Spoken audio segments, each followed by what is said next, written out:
The Daily Nation irauga death of trade unions.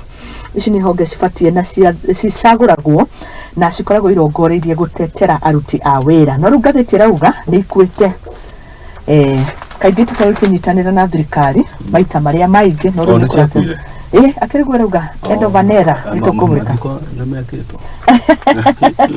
toko nĩ ndĩ mwagĩũka ngatheti irauga atĩrĩrĩ in mass power with the sizable constituency, countrywide structures and the potential to mobilize members on social or political matters, trade unions have always been a thorn in the flesh for successive governments, but not anymore.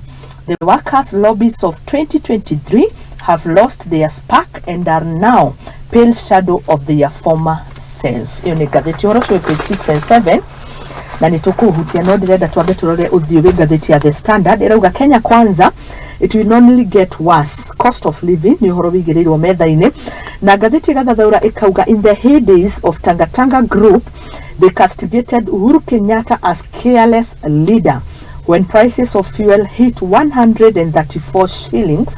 Now in government and prices will well over 200 shillings.